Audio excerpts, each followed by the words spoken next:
Trí dó hé náid Halló bhíanaan seo ag léamh na nuocht de ríis as America don loan an dó lá fichiid mílúna sa gáhíle sa sétíag.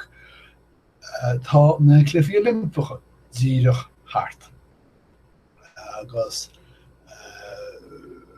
feicimid picú deasta na lúthleasa léir Brotaí in lámha ag Rigeáil in mórthúil deirí na gluifií.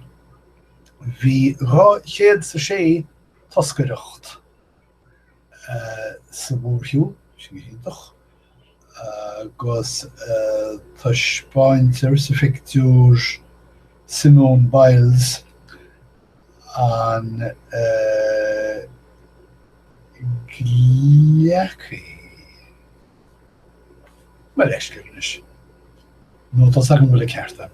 Ní gá bheith breanú Cluichí.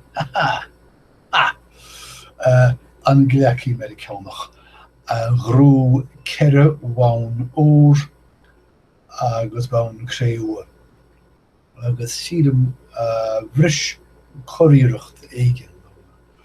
Rinne choiríireacht leis. Tá rio chluichlatha go deo agus ní droch chluichla. Tá agam go mleanaí tír an réir sin go déobhríoch go minic ach tá rio fásaithe is cosú buchas lídí nach ra bhéh ansaí scríb le hóireachta náid agus tháinig scéalta bheatha amach go háirithe do lucht rábhaíochta na héireann beidir ní do choiste Oilimpeach na héireann tá faoi áras mariaala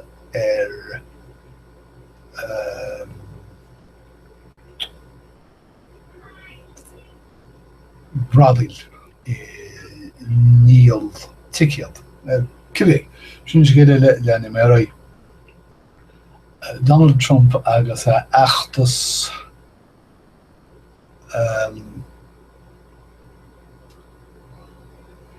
a dúin de Uachtaránach America.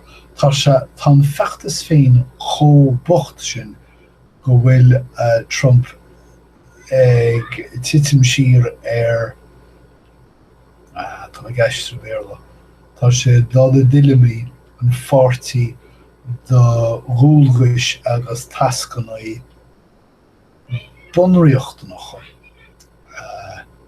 a bheith an feachtas féin i gcíocha as túteach ná. Tá an pártí féin cuimhrithe.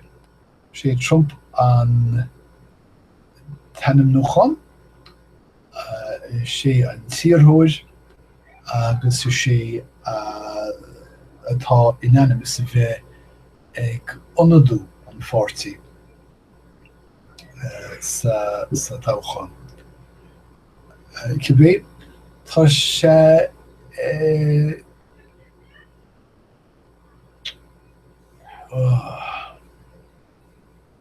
brag mór a pártí chun feimmenaí géimhneacha an pártí dhéanamh mar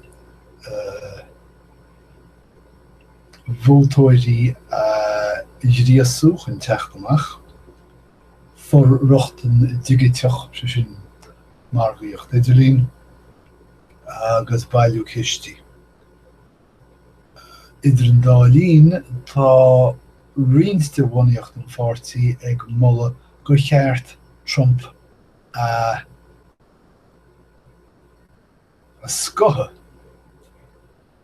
agus an targad a choristeach I rás Shannon agus teach na nonada smoine mai.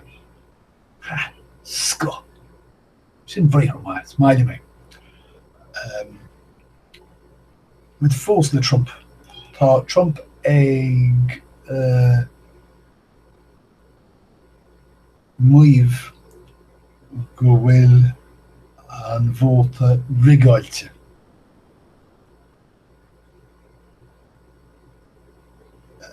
Is cosúil go maineann sé seo leis na dlíthe a bhaineann le ananas aitheantas go leisceil aitheantas vótaí ar nó níl cruchanas ar bith gur dearan nó bradíil a riamh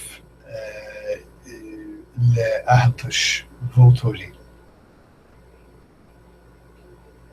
Ach sin scéal fada eile nach bhfuil mé ag iarra a phléinneamh. Tá scéal simúlann seo faoi glas cheannach nó más tear leat cíos cheannach nó frill cheannach sa chás seo tithe. Agus osclaíonn an scéal le Alex Skaradek sagm cé hí ach tá sé tá dá híal tucaí leis is tír na talúna agus díoltóir ggóháiltas. An difriocht idir na tionóntaí atá aige agus go náthonóntaí ná go bhfuil siad i gcíc cíos agus únéireacht an tí mar chospóireacha. Ach sé difriocht. Níl freagracht ar bith ar Alex Skadarek. Ní réon dúlgus ar na tithe a dhéisiú is ar na císaí cóirí atá an dúlgus sin. Agus muna ggólíonn siad na dúlgus is féidir leis sin an teach a thugáil aráis. Agus ar nó, má tá sí tar éis sin teach nach maidin cad fan géad le cód tógála agus sábháilteachta an bhaile, diaach siad a bheith i gcíc cíos agus a bheith gcíc an méid céanna ríis ar dhéisiúchan sa teach agus tá deapach ortha in éon slí diaach an túsú Skadarek an teach a thugáil aráis a ríis. Níl seo go hintach agus tá ar tásan faoin bhó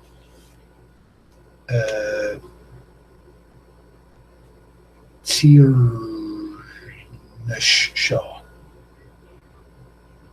Tíornas talú ar nó. Tharla sléocht ófásach ag bainis sa torc le déanaí. Bhainis lé agus ihe agus bhí sé saníthe ag an amsel nuair a tharla an airleach seo.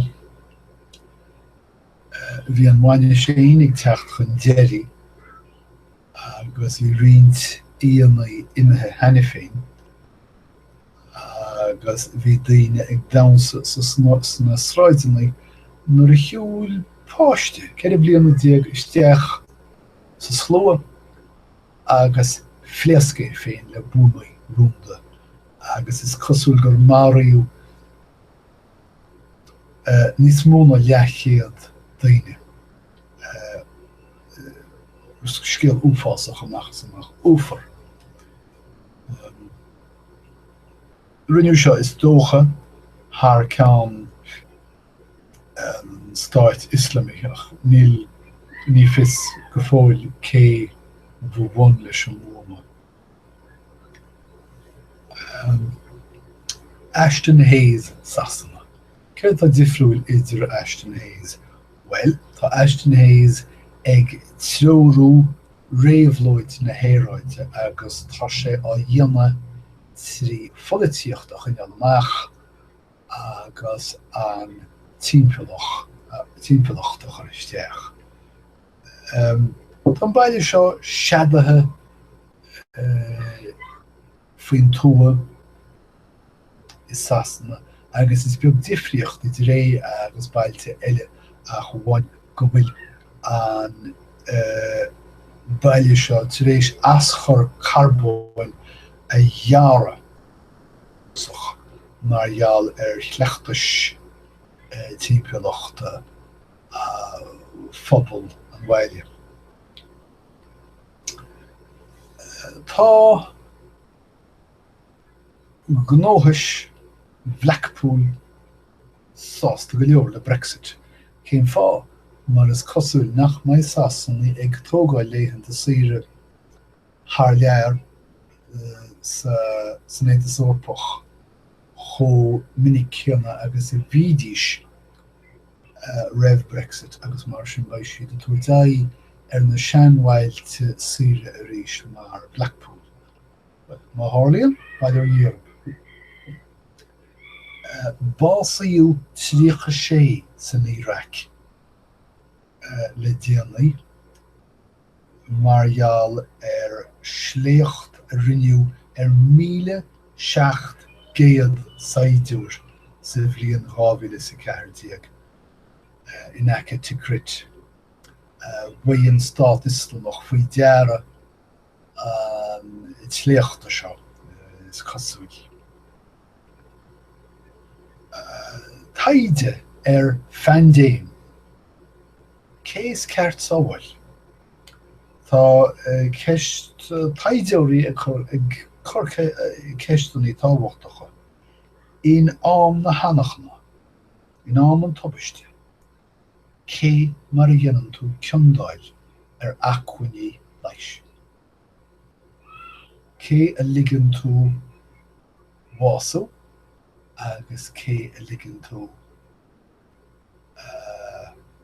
leisú.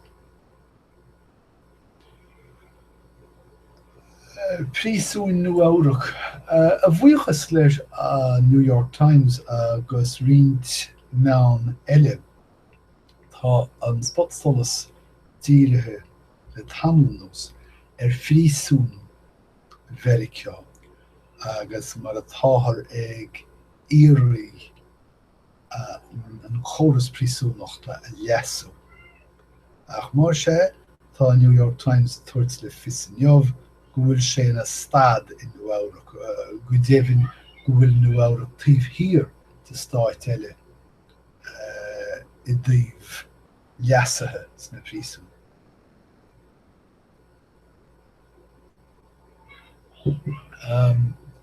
Cathair dhomhanda is an nuamhach agus lua nómáil tuchaí Zika an seo. Tá an chathair agus údaráis sláinte na cathrach ag teama fáisce iad féin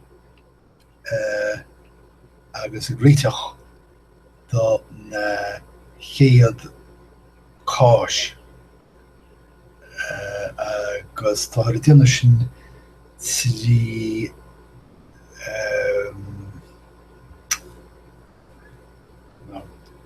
seo ceann becheart a bheith agus níl seacham hathe.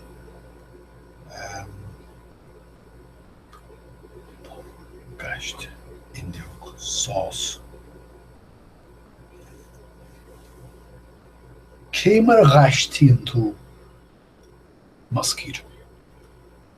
Cibé tá siad ag leagan gaistí do na mosquitoes. Tá siad a spréáil agus tá siad I dtionadh go leor tástála sa saoirleán.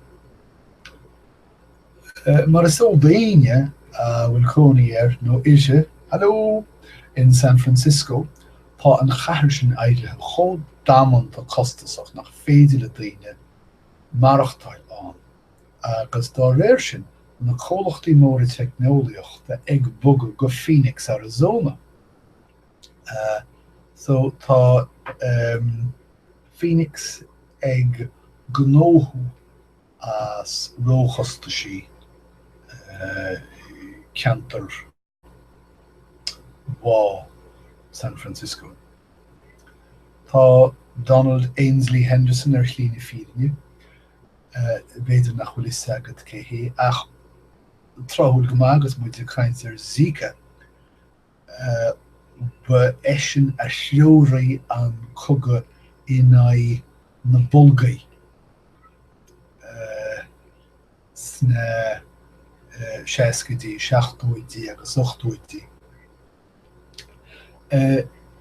Vírus a bheith is é an bhulgach a bhharí na mílte gach blian fud an dain.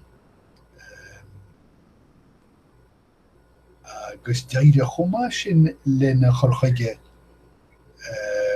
gur éirí go dochreite scipaí leis an bheachtas seo in áí na Bolgaí. Fós deilig nach mas, tá fiú deilig nach. Tá an tinnis sin gairí